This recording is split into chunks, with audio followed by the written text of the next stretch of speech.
record, and we are then wrapping up 2024 for Adulting Happy Hour tonight. Again, we have some live folks tonight, which is super fun. And then if you're watching the training, 14 days later, maybe even 15 days later, it's 2025. So Happy New Year.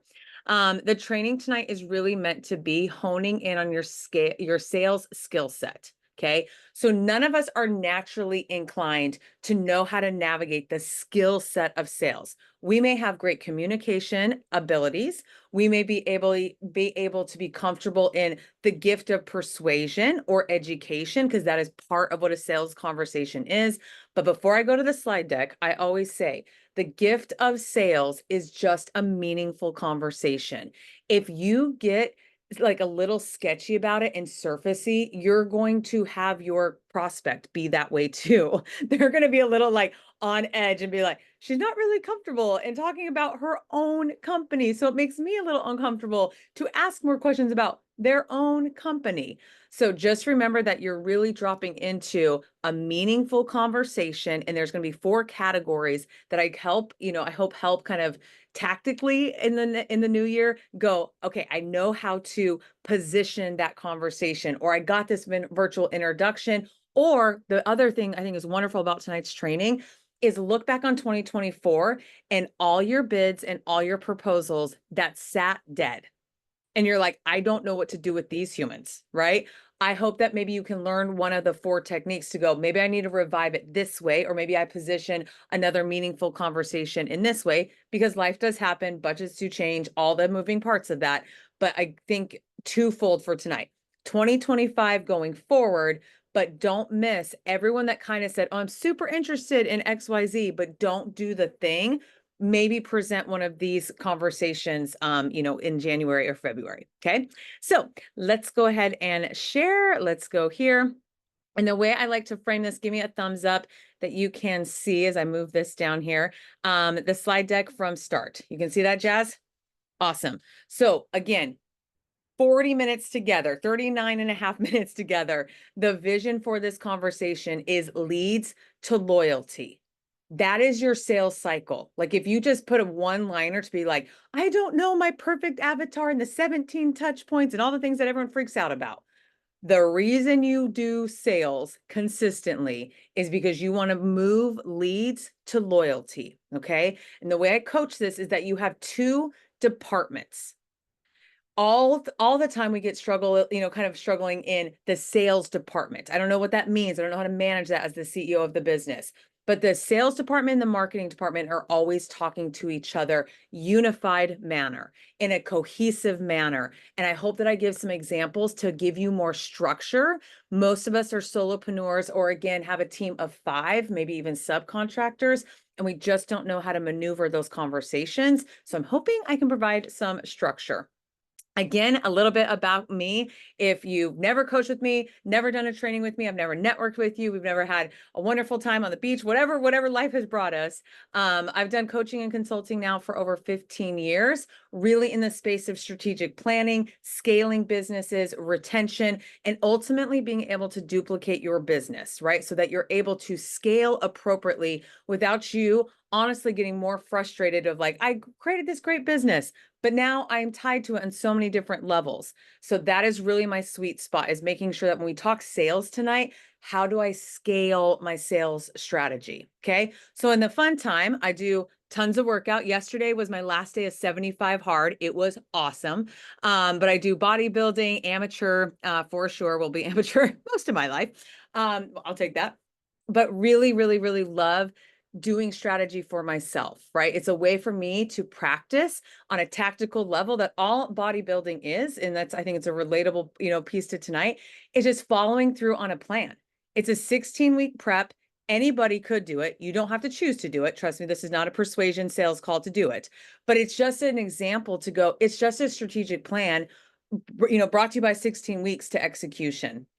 And then the other high level program that I love doing is the Elite Entrepreneur Retreat for women that really want to level up in terms of conversation, do 3 days of deep, meaningful planning and then deep work on actually executing that plan in Mexico every September. And that's just kind of my like passion project for all the different ways that I serve and coach. So for this training, if Connie Kircher does her job right and gets an A plus, a gold star, a check box, all the things, I'm going to teach you the alignment advantage. And again, it's just more of a concept. I'm going to talk to you about sales and marketing mastery and what those two departments actually mean. Just pause for a second. Have you ever actually looked at your business model and said, I have a marketing department and I have a sales department and I'm the CEO, but yet I don't know how to manage those two departments? Most of us are the marketing director and the sales director, but yet we never assign a specific scope of work to that. And I'm hoping to give you some framework to make sales easier, quote unquote, a little more tactical. And then last but not least, I'm a data person to the day is long, making sure that you really move through a matrix as a CEO that makes sense. And again, I'm going to give you just 6 kind of touch points that I think are fruitful, starting off with a brand new year to go as a dashboard. These would be the 6 things I would track. Again, we are recording this, so if we go super, super fast, I'm very self-aware that may happen in the training, but you'll always have the video to reference. So first concept, if I do my job and serve well, is making sure that your business aligns with the sales and the marketing strategies. When they align, when they actually have 2 cohesive directors, okay, you actually have a 58 to about 65% higher sales number, whether that be in product numbers, packages sold, or just true profitability. That when you are a solopreneur, this is such interesting data, and you get really clear to be like, my sales department and my marketing department have to do their own thing in silos at times, but have to meet and talk about how we integrate. Those 2 different departments have to have some meaningful meetings. Okay. And you're going to hear how I do that without sounding like I'm a crazy person. Be like, I have meetings with the 3 of me, which actually happens. Okay. The 4 things you want to write down. And I don't mean the followers being how many followers you have on Instagram, how many followers you have, on social media. I mean the genuine cultivating of a community. So if you wrote down the alignment advantage is not so that you are selling to Renee, to Trish, to Megan, to Connie. It's that everything you offer is already in this garden. And then people come and see because they trust you. You have stability and consistency in how you are showing up as a subject matter expert. You show compassion in the education you do, whatever topic we're in. It could be any service-based business model. And then you give them hope that what you offer is not going to be, a bait and switch. It's not going to be a, do this one thing for 30 days and now you're going to be a millionaire. Like no one ever will be able to come to the garden and actually pick one of the things that you offer. So instead of thinking January, February, and March, Connie, of 2025, I need to be doing all these tactics of these just, specific programs all the time and specific launches all the time. I want you to level up as the CEO and go, I'm asking my departments to do some of those lower level blitzes, launches, follow-ups, like those still have to happen. But as the CEO, it is your responsibility to make sure if I say I'm going to give a proposal, I'm going to give a proposal on that Friday, right? That's trust, stability, compassion, and hope.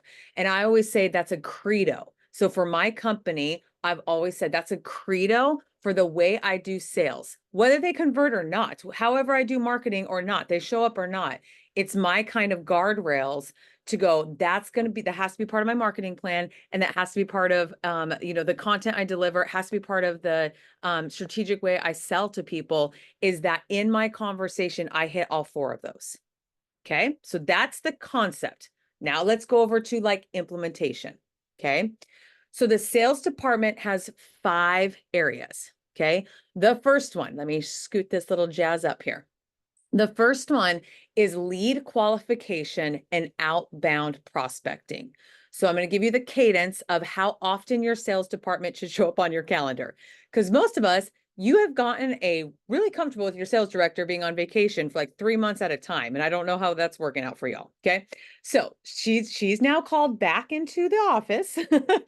And at a minimum, it is a 2-hour jam session every single week.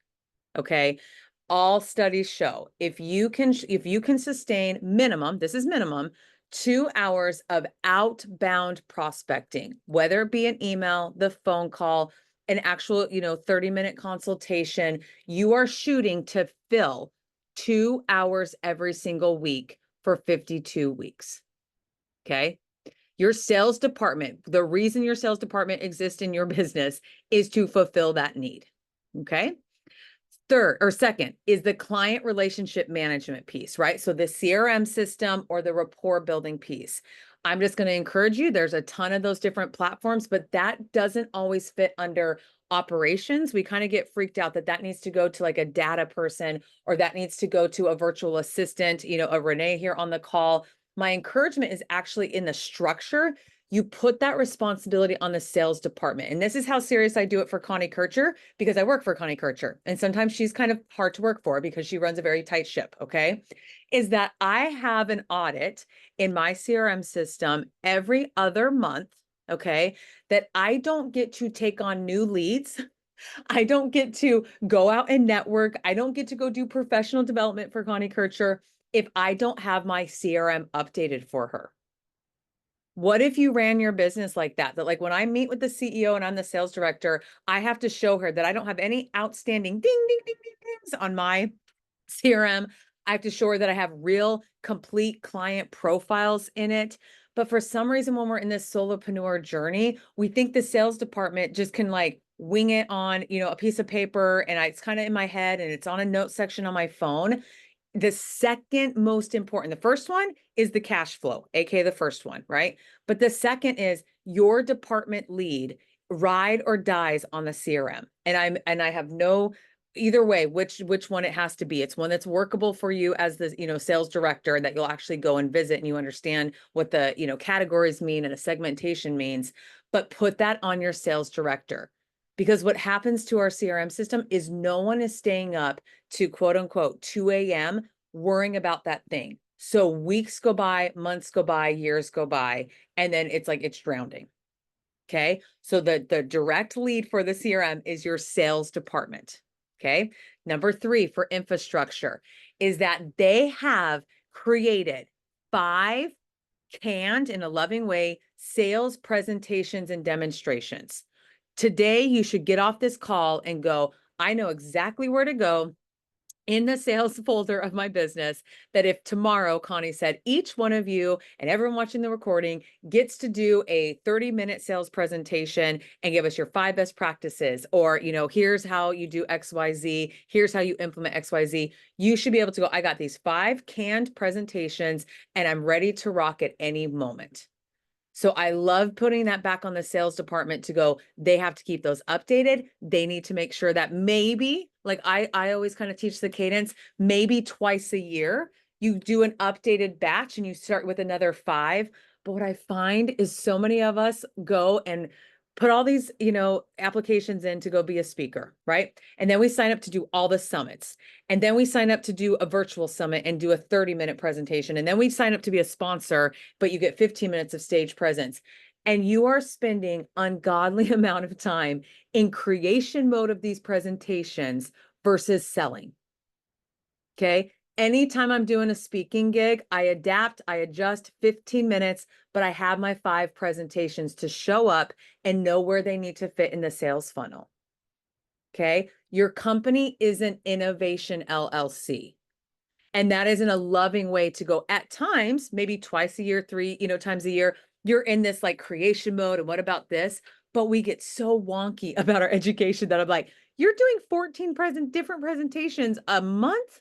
Like, that is overkill. You know what? When I hear people be like, I got to work on that presentation again. I'm like, or you just refine it and make sure that the 13 people that showed up all get on a meaningful conversation with you. That's a good use of your 30 minutes times 13. There's a paradigm shift there. Okay. Number 4 is that they are responsible to make sure that the proposal goes out on time, not the CEO. So I don't expect Connie to send out the proposal. I expect Connie, the sales director, to be like, she has to send a deadline, she has to negotiate, she has to go if there's any barriers, and she has to stay on top of that. Okay. A cycle I like to encourage, and I told the client this earlier today, is I always tell whenever I'm about to send a proposal, I just have trained my department, aka me, pay this forward to you, that my deadlines are always on the 15th or on the 30th.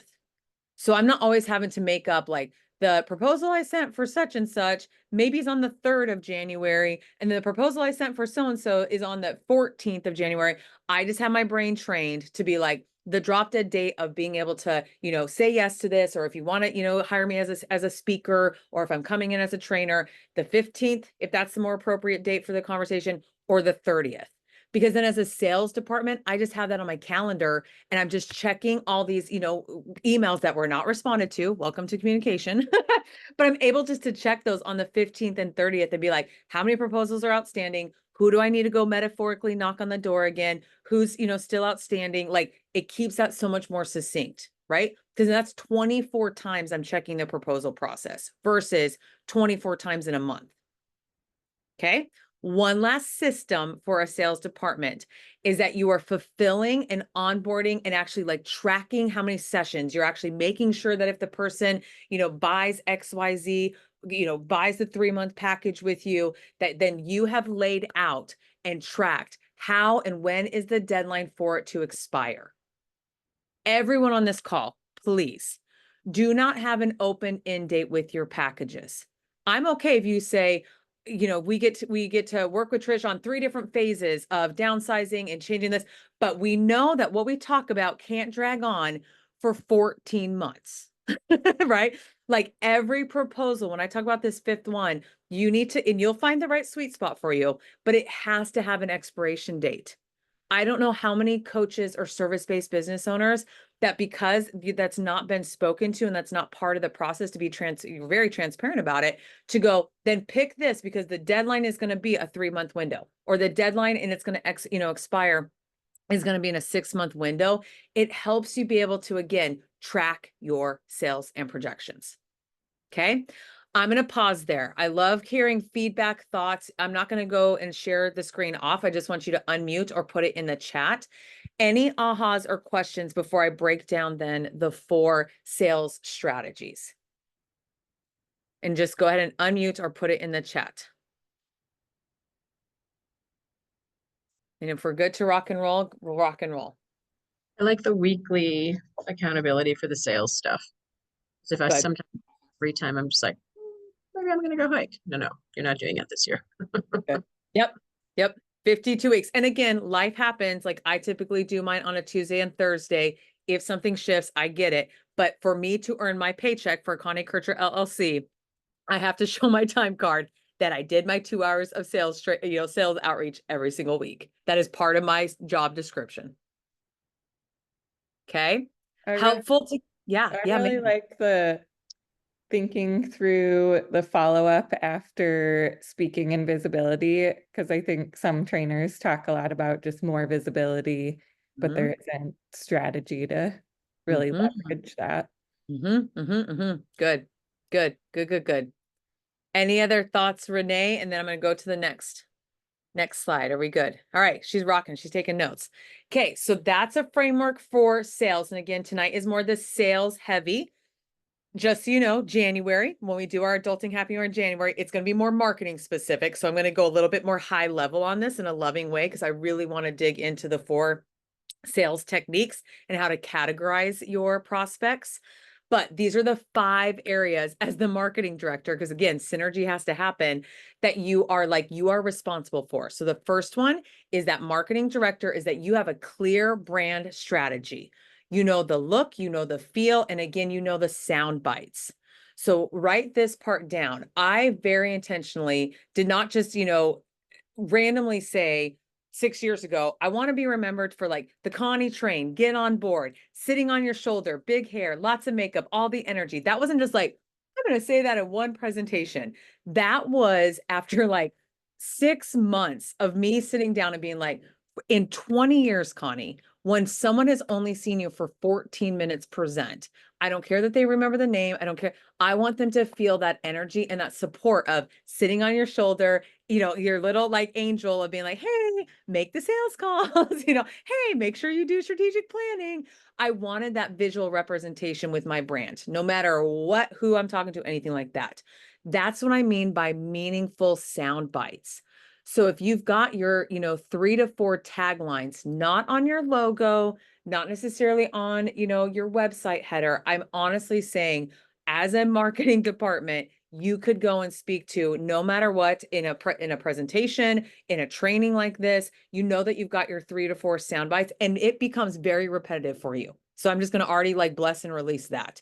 As the marketing department, I'm like, man, I say that 9 times a week. But it's fresh and it's new and it's a reminder for every new audience member. So you just stay consistent with that. So that's a checkbox to make sure that you have your sound bites in place for 2025.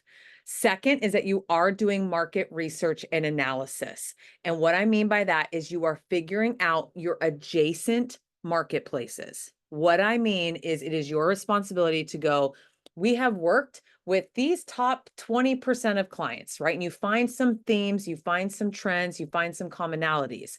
Well, then you just go to a different way of how they do business because there's going to be another batch of humans that do life like that. Okay. So if you've never gone down the rabbit trail, again, show up for January's training because it's going to be talking about most of us just keep marketing and marketing and marketing to marketplaces. What I'm sharing is you need to go adjacent and go to a complementary market and go, you all have seen my work. You all have worked with me.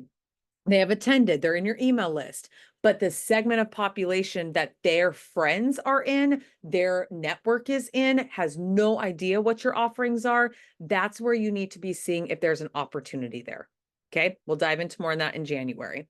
Then your target audience identification, again, your avatar moment, this is who I serve, this is who I do not serve. Make sure that that's part of your sales conversation and pretty, transparent of, I always say like, I'm not the appropriate coach for an entry level beginning, wheels off the ground kind of entrepreneur. I would not be the appropriate coach for that, right? So just knowing some of those qualifiers of who and how you would serve. The budget. So do you all have a proposal go from Connie Kircher to Connie Kircher that I submit a marketing budget to me? I do. So on a quarterly basis, I actually say, here's the marketing dollars and kind of how I want to use them. I do a little 10% fluff. I know that where I'm like, I don't want her to know all the things, right? Like I still want to be this approved because maybe something will come up or a sponsorship will come up or event will come up that I would like to purchase. But I cannot encourage enough. Number 4, you have to have a marketing budget allocated. And so we've got, 15 days left of 2024. Please start looking at what you want your marketing budget to be, not when an opportunity comes, I'll see if it, if I can just somehow sell something and make that work versus like for me, I know, the range of the $1,500 to $2,000, range every quarter for certain things. I just know that like, if I go above that in the proposal, like, no, you're going to have to say a hard no to that and go maybe next year. But it's training your marketing department that you don't just go every time to the CEO and go, but I really want to do this. And it's like, no, you didn't submit a marketing proposal. That will have to be next quarter. I want to make that formal. Okay.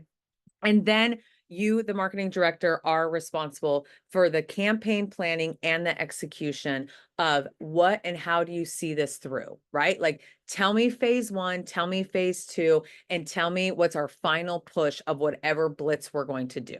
Okay, that's the marketing director. And I always say do that in 3 phases. But that's high level enough to give you department, 5 areas of the sales department, 5 areas of the marketing department. Okay. So now let's just go into what I always say, like the sales strategy boot camp. Okay. I wish I would have known this earlier in my entrepreneur journey, but I then was tasked to put on an academy that was specifically about service-based sales techniques, right? So then I was able to go down this rabbit hole, and there's actually a 4-bucket kind of technique that I wish I would have known. So the first one is called transactional selling. And it's not meaning transactional that the person, the human is, meaningless to the process or that it's not ethical in what's happening. It's a way for you when you get someone on your calendar and you're navigating where, how they're sharing what their needs are the first 10, 15 minutes. It's your responsibility as the sales director to be like, cool, Connie is more in the transactional selling bucket, or no, Connie's more in the solution selling bucket. It's just a way for you to then categorize them, not necessarily warm lead, hot lead, cold lead, like, 1, 2, and 3. That's a different rating system. It's a way for you to see, write this down, season of readiness. You can steal that till you're 99 years old.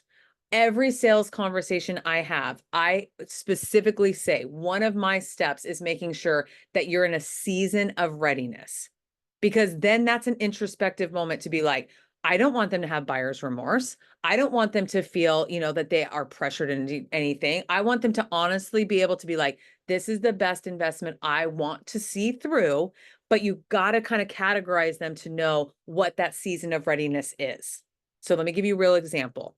So transactional selling, it is when a referral or a prospect comes on your calendar, or they show up to you after a networking event, or it's an introduction from somebody, and she knows the solution she is looking for, but she is I'm interviewing 6 other companies. I'm looking at 7 different programs.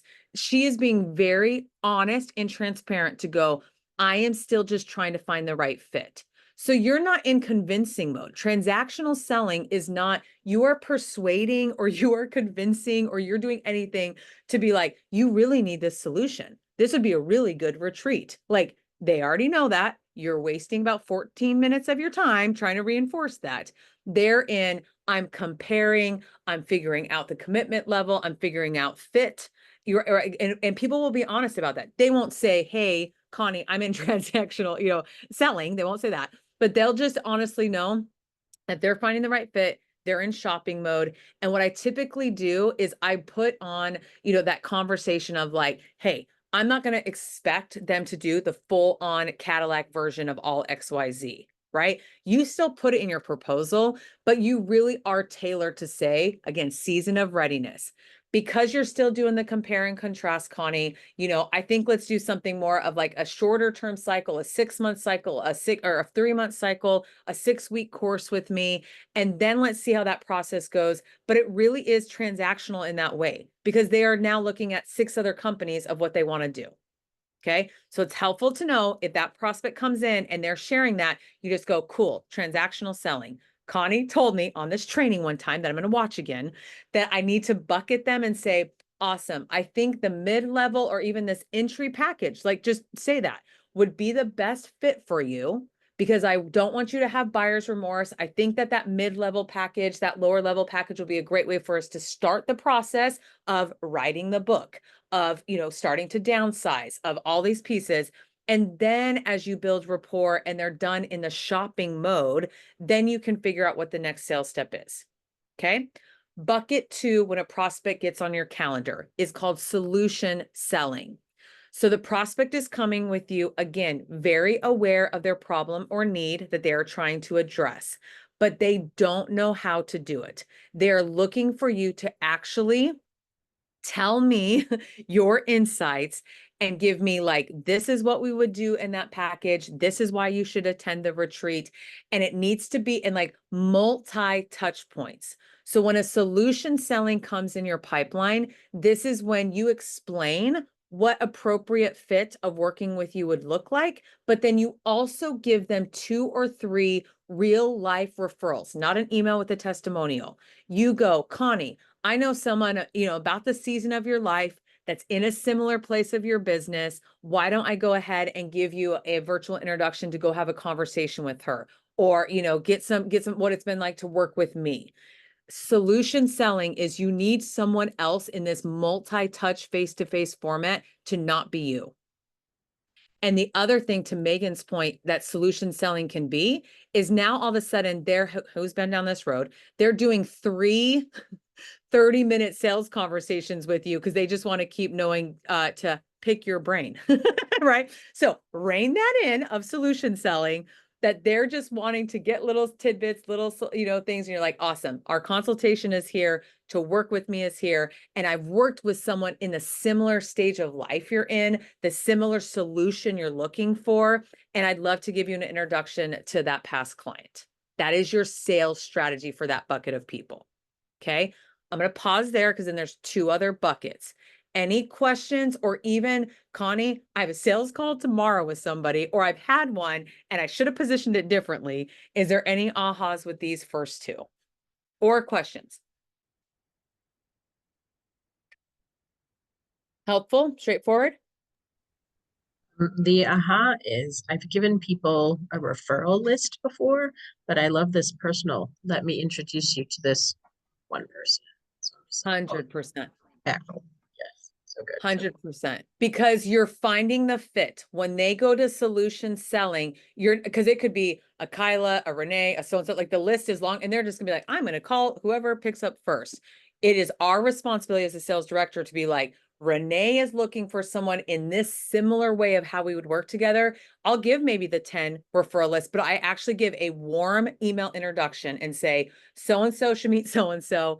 And again, you get this list of approved past clients or current clients that they're like, sure, send that to me anytime. They're happy to do it. And I just set the expectation, set up a 10-minute call and talk about how coaching with me, how working with my program, how attending the retreat did help in the similar situation you're in.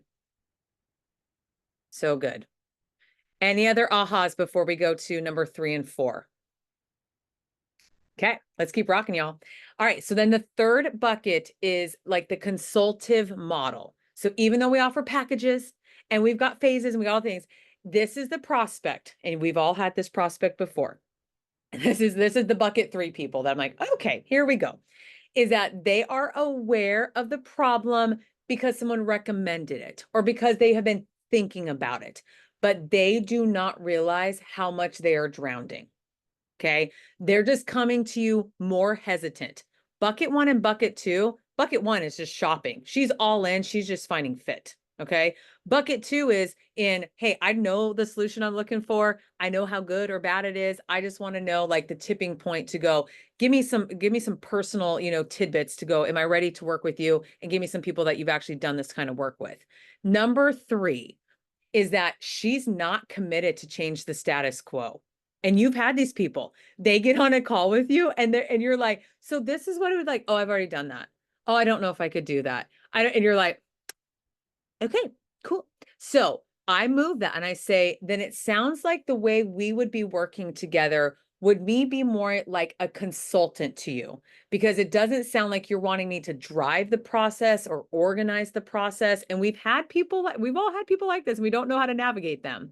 So all I say is, you're going to need more high touch point with me, whether they get text access from you. That's an additional cost in your bundle. They get 3 times a month with you, and then 1 week of integration with you, where most clients are meeting with you every 3 to 4 weeks.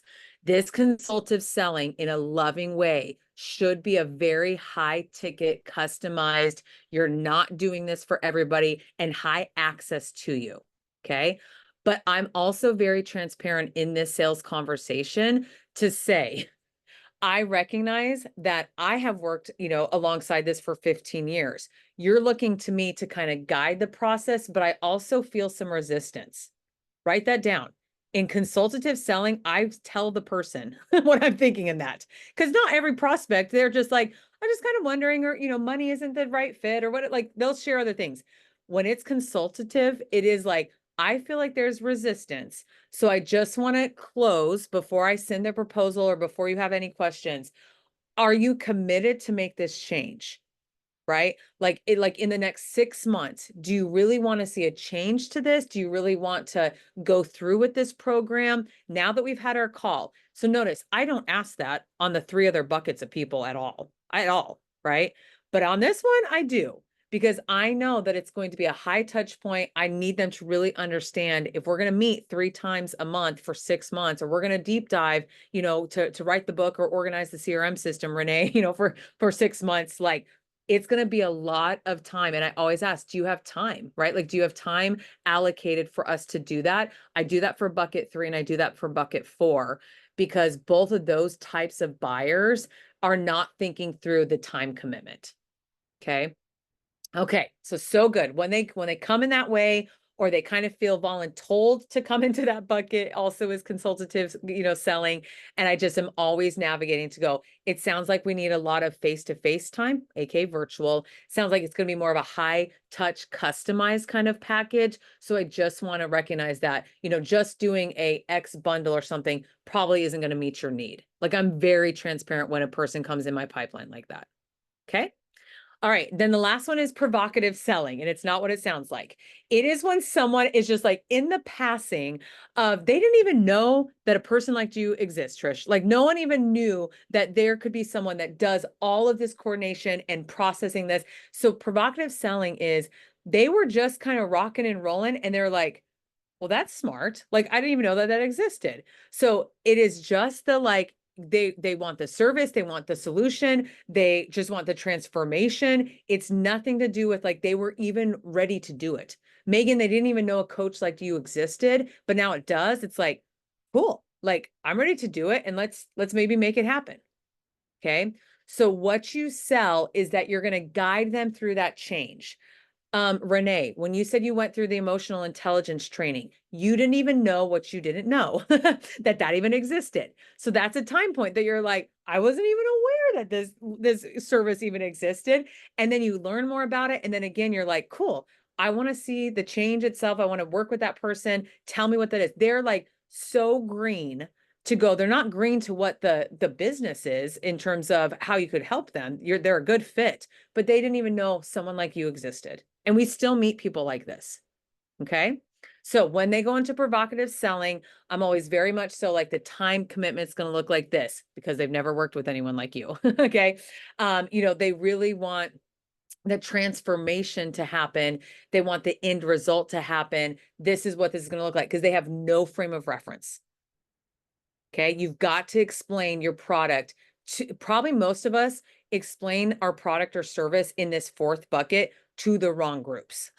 This is the time where you break down and say, I come to your house for 2 hours. I inventory your stuff. I do this and this. Your 3 other groups don't need that level of detail. Okay. For example. Okay. Helpful to hear those last 2, number bucket 3 and bucket 4. Any thoughts or insights there, or clarifications? And then we'll wrap up the training. Okay, very tactile, very helpful to be like, okay, I'm going to write down these 4 buckets as I get on my next sales calls, and know, even just print off these, little buckets of slides.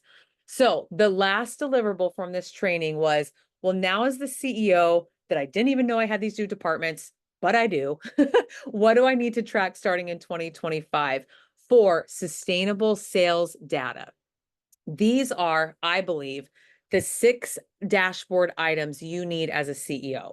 You need to know at any point your monthly true revenue, not your projections, not what's maybe happening, like true money has happened, cash flow has happened. You need to know that revenue line. As a CEO, that needs to be taught. You could go and view that anytime, and it's not necessarily go look at your bank account. It's, you have some type of P&L sheet or some type of tracker that from a sales, because this is the sales department talking, what your revenue is every single month. Okay. Your total customer count. So I always know I'm averaging between 20 to 50 customers every single month. Okay. And I know what groups they're in. I know what not groups they're in. I know what packages they're in. But because I know, then that's my availability I want to maintain as a sales department and as the marketing department, to maintain that. If I see it drop below the 20, I'm like, ding, ding, ding, marketing department, we need to start revving up something, right? Like, I'm like, that's kind of my threshold to go, we're at the lower end of what my customer count I feel comfortable with as the sales director. Like, I call up the marketing department and be like, hey, we're at 19 and a half. Like that's me telling, because the marketing director doesn't know that. The sales director should. Okay. Total completed orders, meaning your true, like, I can, complete 6 ways of doing business a month. I can do 14 different transactions a month. You should know, as a CEO, we're able to, crank out 5 workshops, completed orders in this way. That number is a beautiful thing. And the reason I'm just dropping the seed for tonight is because then we use that to scale. But if you don't know how many total completed orders happen on a month-to-month basis, it's really hard to then know, well, can we scale that 10%, 20%, 30%?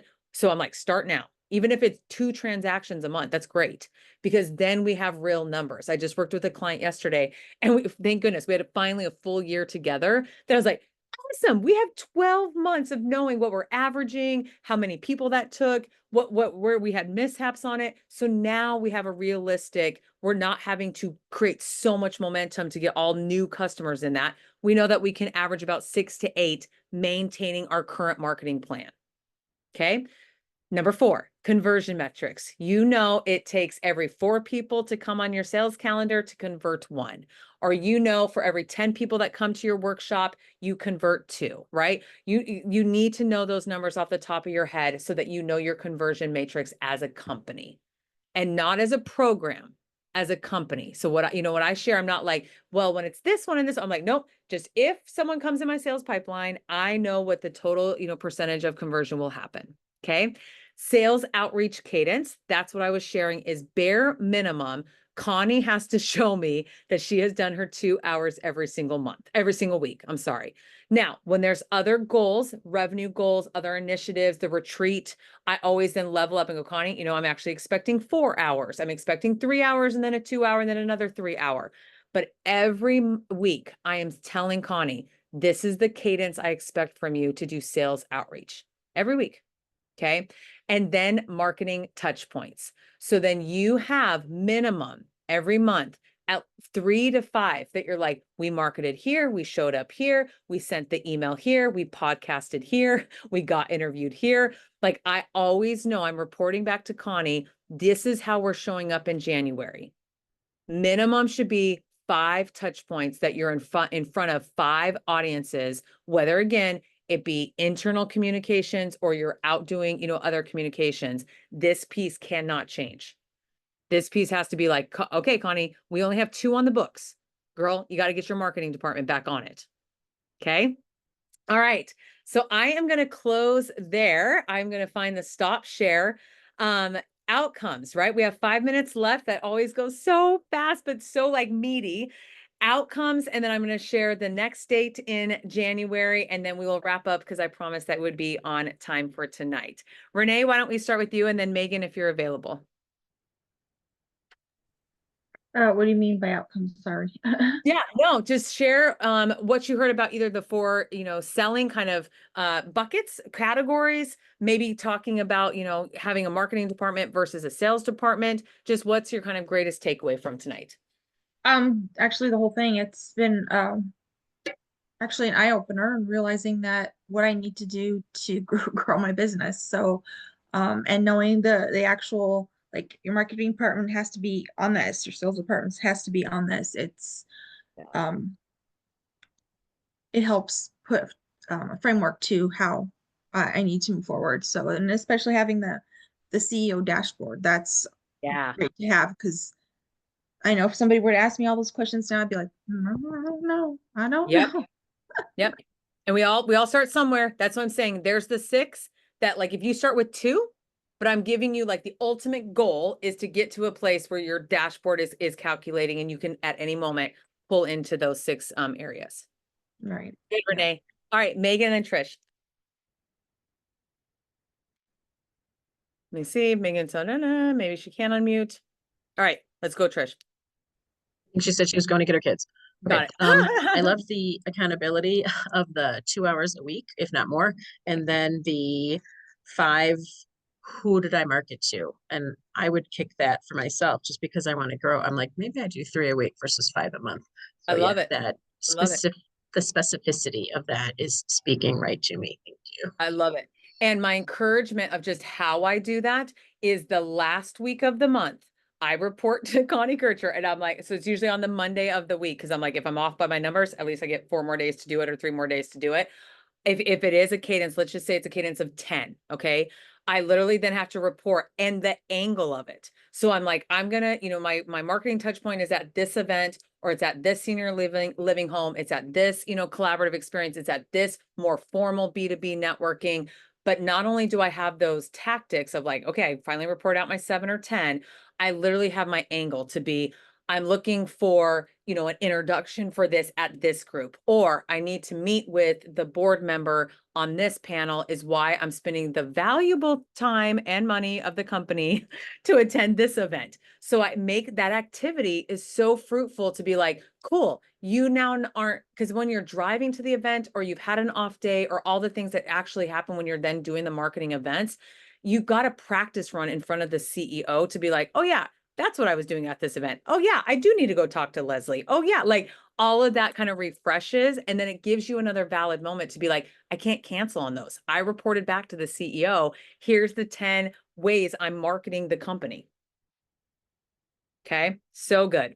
All right, Megan, thank you for the comment there, Trish. I'm like, okay, she's going and checking kiddos. So save the date. It is January 14th. 3:30 to 4:30 Mountain Standard Time. So again, that early afternoon happy hour kind of feel. Same concept in terms of tactical, what do I do with my marketing department? But we're going to go a little bit deeper. Okay. So I'm not going to go through kind of the whole infrastructure because some new people will be here, some old people will be here, some repeat, will be here. It's meant to be a standalone training session, but just know I'm going to talk more about this marketing department. How do I manage it? How do I go get these 10 new things? Because now the CEO said you need to do 10, it's January 14th. It's a Tuesday, January 14th, is the next one. So I hope that this training was fruitful. I hope that I hit the mark on the alignment advantage, that piece of what your followers need and why we do so much marketing and sales time outwardly. It's not to be pushy. It's not to be uncomfortable. It's not to be in your face. It is your followers need to know that you're a real business. And when we peak and we valley and we peak and we valley, it's hard to show stability. It's hard to feel hope in I'm going to go work with, such and such. So that's the mindset of those two departments, right? The sales department definitely got you some mastery pieces. And then I will say the greatest takeaway is like screenshot that when you watch this again of like, I need to start the CEO dashboard for January so that I have a real working conversation to be like, Connie, the CEO is checking in on these 6 points. That's a really good tactic to use every single month. Okay. All right. What a blessing for this afternoon. Thank you. Thank you guys so, so much. Thank you for watching the recording, and I will see you all next year. Bye. Thank you all. Bye. Bye.